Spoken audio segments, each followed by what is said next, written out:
Hi guys, I'm Prisha Agarwal, and my guest today is a very interesting personality with roots in Chile. She's a civil and industrial engineer, chief of staff, and innovation leader at Nisum. In conversation with Kat Renos, welcome and thank you so much for joining me to share a little bit about yourself. Hi, thank you, Prisha. I'm very excited. Yay! So, can you start us off with, telling us a little more in detail about what you actually do, like in your job? What are your responsibilities? I gave a little bit of introduction, but we can go more in detail. Okay, so chief of staff is like the new trendy job in tech. Mhm. And it could be whatever you want it to be. If for me, I mainly work in the operation part of the business. We are a tech consulting company, but I do not work with the client. I work mainly with strategic initiatives and internal initiatives. I work mainly with the leadership team here. And I do what we call special projects, which basically means whatever no one wants to do, I have to do it. But it's very fun because I get to work with people from all over our organization, not only in the US, but in Chile as well, where I'm from, and India and Pakistan. And the fun thing about it is it changes every day. Like I'm not going to be doing the same one day or the other. So it gets me like very, I will say I don't get bored. Okay. And actually, that's like perfect transition into my next question for you. You've interacted with so many different people. So what would you describe to be your leadership style? Okay, so one of the things of my role is that even though like lately I started managing people, I don't usually have like that relationship where I manage someone. So you need to figure out a way on how to work with people where you don't have like any accountability with. And since I work in consulting, most of the people are more focused on the client rather than internal initiatives. So figuring out a way to how to lead initiatives that are internal to our company, it's been hard. And the thing that I figure out that worked best for me is focusing on relationships. So whenever I work with someone, I do my best to try to get to know this person, try to get to know what motivates them, what is going on with the lives. And that way, like when we have this personal relationship, whenever I need help from them, it's easier and they feel better about helping me. And they that if they have the, I don't know, I would say like they trust me, so whenever they have an issue they come to me. So that way it makes my job very fun because having this relationship with people, I always know what's happening, even though like these people work at a completely different part of the organization as I do. They will tell me like, oh, you know what, like talk like random talk, like, you know, this happened the other day and like I don't know how to deal with this. I'm like, oh, I can help you. And then I'm like, but you know what? I'm gonna need your help in this initiative. So I think personal relationships is like the way I like to lead, and keeping things very open and always. I would like to say that I try to keep things not so serious, because when you introduce like a little bit of doctor or whatever, it makes people to be able to be more open to you, and they will actually tell you what are the issues or what's bothering them, or feel more comfortable sharing their ideas. Yeah. Yeah, I guess that's like really important, especially like right now when everything's virtual. And my next question for you is, like I said at the beginning that you're an innovation leader, but that term, like innovation, is so broadly used and it's used like in a lot of different places, especially in the professional world. So, what is the context in which you have driven innovation and how do you approach it?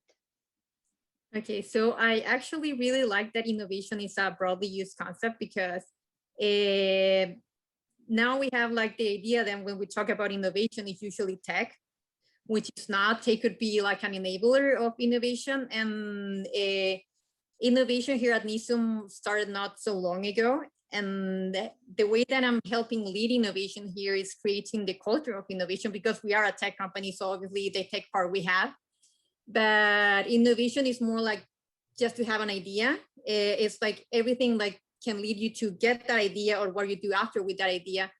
And for that, you need culture. You need to have people that are able to think outside the box, or inside the box, as we call it, when you use your own resources to figure out how to solve problems. And we need to create an environment that fosters innovation. So one of the main things that we are figuring out at Nisum, that it's okay to make mistakes. So figuring out how we're dealing with innovation here, it's been a lot of like lessons learned. And I'm part of a bigger team. We are in the US. It's me and three other ladies who lead innovation, and we have the guidance of the global innovation leader. And as I say, like being part of it and keeping it fun and keeping it safe allows for us to create a culture and see what works for us. And we're trying to now figure out how we can, like, I don't know, infect everyone with this innovation spirit that is more than just ideas. It's being able to make mistakes and learn from them and experiment. Like as we say here, for us, innovation is anything that you do differently than how you used to do. It could be a new service, it could be a new process, it could be an improved process. That is innovation right away. I don't like to just nail it down to innovation is tech, because that puts so much boundaries on what you can do, and makes people who don't work in tech think like, oh, I cannot be innovative, and that is not true. Yeah. Okay. And so you talked a little bit about, your roots in Chile, but you did your education and a lot of like your early jobs from there. So what do you think, like you've worked also in the US, what's the major difference that you noticed between your experiences? And how was the transition? Between experiences, I would say that the like labor laws are very different here in the US. And trying to figure out how things work here is very different. For instance, like simple things as a 401k in Chile is mandatory, so you don't even think about it because it's mandatory. It's already deducted from your check from day one. Or even like health insurance is mandatory in Chile, but here, like, you have too many options and it's hard to choose and it's very overwhelming. So that actually gets to the point of how was the transition here. It was rough because I never had to worry about this before, and now I'm starting to learn about all the different options and how to handle it.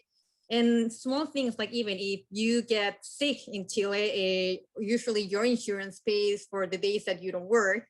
It's not up to the employee. But here, if you get sick, you have to take like part of your time off, so, which is very. And also, one of the things I miss the most is that in Chile we have a lot of holidays, a lot. Yeah, so I remember like when I was back in the office, I had like the company calendar, and we had at the back of it, we have all the holidays for the different countries that we work, and the one that have the least amount of holidays, of course, is US. So that's very depressing, but okay, it is what it is. It also has disadvantages. For me, like I work in Silicon Valley, so now I'm like where it all happens. So for me, like for instance, where our office is, I get to see Tesla from my window, and that's crazy. I never thought I would be working next to Tesla.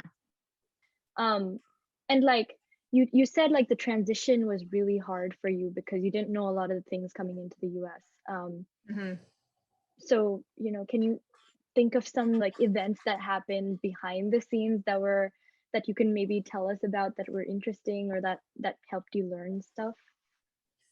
Oh yeah, something that happened behind the scenes, I would say negotiating my salary. That was a weird one for me because as I told you before, like our version of 401k is already deducted from your salary, or health insurance already deducted from your salary by law. So when you negotiate your salary, you already know like your net salary immediately. You don't negotiate the other stuff because that is already accounted for. And here, like when I was negotiating my salary, I had to figure out if it's gonna be like a fair or comparable of like what I was earning in Chile to maintain my lifestyle. And they were like, yeah, but you need to think about again, insurance. You need to think about, I don't know, all of these random things, and I was like, oh crap. So I thought like, yeah, like this is an awesome salary. I'm gonna be making so much money. And then I realized, nah, you need to think Oh, yeah. a little bit more. And also just trying to rent a place here, it was hard because they will ask you for your past paychecks, and I did not have past paycheck because I just started working here. Mhm. And figuring out what I was gonna do, like my transition from Chile to the US, because I moved within the same company, and figuring out how what was the path I was gonna take was also a rough one. And as I told you, as you already know, I started as a management analyst, Mhm. which is also like a trendy role, not as trendy as chief of staff, but it could mean a lot of things or nothing at the same time. It was basically the same thing that I'm doing now, but with now I get to lead initiatives. Before that, I was supportive like initiatives. So it's like a step forward, and figuring out how it's going to be the transition here, because in Chile, in the Chile office, I was working with the Chile CEO, so I was very focused on the Chile initiatives, and then coming to the US and learning like how the company works here. It was kind of like, it doesn't work the same way, even though we're the same company, but we have different problems. For instance, one of the most strange ones for me was that in the Chile office, many of our people are in the office because we have a lot of US clients. So they work at the office and you get to see a lot of people. And in the US, most of our people work for US clients. So they are at the clients' offices. So you don't get to see anyone at the office. So Oh, yeah, so that was very weird. So I came from an office which was like very diverse. We had a lot of people from, I don't know, we had people from Venezuela, from Cuba, from, I don't know, Brazil, a lot of people from India. And then coming to the US, we only had like a couple of people in the office, and that was it. wow. Wait, so was this like pre-COVID time maybe? Yes, Okay. pre-COVID. Yeah, but in the Chile office, it was everything pre-COVID. I think it moved like I would say it was almost 3 years ago, if I'm not mistaken. And actually, my job at Nisum, or Nisum, has been like my first and only employer. So Okay. I started my career with them, and I'm going strong with them. Uh, but one of the things I would say like most grateful of working here is they always giving me the opportunity to pick whatever I want to do, and let me try a bunch of different stuff. So if you look at my resume, you would say like I have management analyst slash something very random next to it for like a part of my career. I have like management analyst slash HR, management analyst slash finance. So Yeah. so in they allow me to go try in different places to see what would spark some interest in me or what I would want to do. And that led me to figure out that I really like the generalist role. So that's how we came up with the chief of staff role. So I still get to work with everyone a little bit, but nothing like very in particular. Mhm. Yeah. And Nisum has been very helpful in that way, and very supportive in helping me find my path. Wow. So that's incredible. You got to like move around in the company and see what your interests would be and explore that. Mm-hmm. That was my main question. I was actually like wondering because of course in Chile everything must be so different like you described. And then moving to the US and like finding whatever you wanted to do in your job, and that was also a different job. You had to have like different interactions with clients. So yeah, it's wonderful that you got that opportunity. And like, did you see that same kind of pattern for all the other employees working in Nisam? Not at all, not at all. I would say that I'm one of like the special cases. I think that I'm very lucky. I was actually the first employee ever to be transferred to the US that does not work with the client. So it's Okay. a personal achievement. It was not even like a year working for the company when I got offered a position in the US. So for me, that was pretty cool because it is my first job whatsoever. And like not even a year before, like my first year working at the company, they were like, oh, do you want to go to the US and work for a project there? And I was like, yeah, sure, why not? I have nothing better to do. So yeah, sure, let's go to the US. So I came to the US office. When you're like coming for a project, it's very different than actually moving here. And funny enough, like weekend number 2, I met who's now my husband. Wow, okay. Yes. So when they offered me the job here, I was like, ooh, like maybe I should try to see if it works out with this guy, because honestly, I had no plans of moving to the US.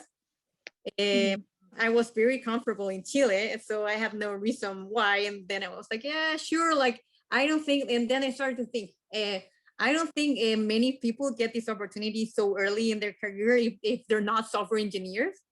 And like, I don't think I'm ever gonna meet a guy like this, so why not? First, as a Julia, was a little bit overwhelmed because I had to figure out all the stuff, how everything works. When I was like negotiating my salary, I was like, oh, maybe this is not worth it. This is too much. Like, oh, I'm freaking out. And then I was like, okay, just create. I will go try, and the worst case scenario, I just go back and I say that I tried it. I feel like that's a really brave and rare mentality to have, because I know a lot of people would just like think about it too much and they'd be like, oh, there's so many pros and cons to the situation, right? And that's really cool. So, one of my last questions for you is that I know you wrote like an article on advanced technologies. I think about that also includes stuff like AI. So, I found Yes. that really interesting. So, could you talk a little bit about that and how AI enhances sustainability? Yeah, sure. So sustainability is a big part of my life. Every decision I make, I try to make it in the more sustainable way. So it was combining like two of my passions, tech and sustainability. And I think in my article, I talked about blockchain, data science, machine learning, and artificial intelligence.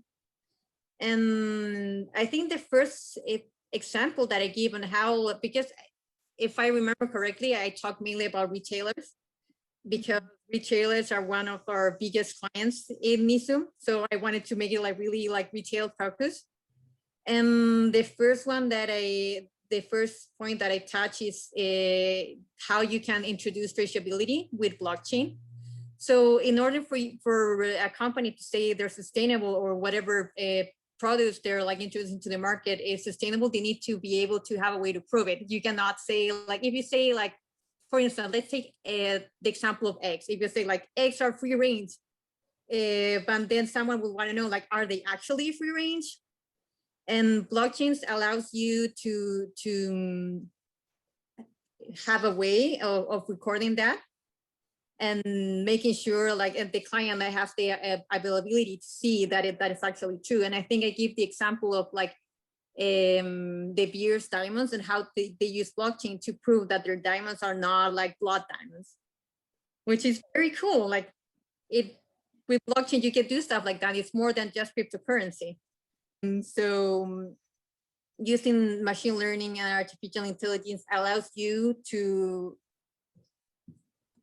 figure out a lot of part of your supply chain, how to make it better and reduce waste, and that way enhance sustainability. And another example that I found that I like a lot is how you can use artificial intelligence or machine learning to predict future trends. So there's this company, Stickbit, you probably know about it, and they use this data to figure out what's coming next in fashion. So that way they produce what they need to produce, like things that people are gonna buy, and that way they reduce waste on like the garments they're producing.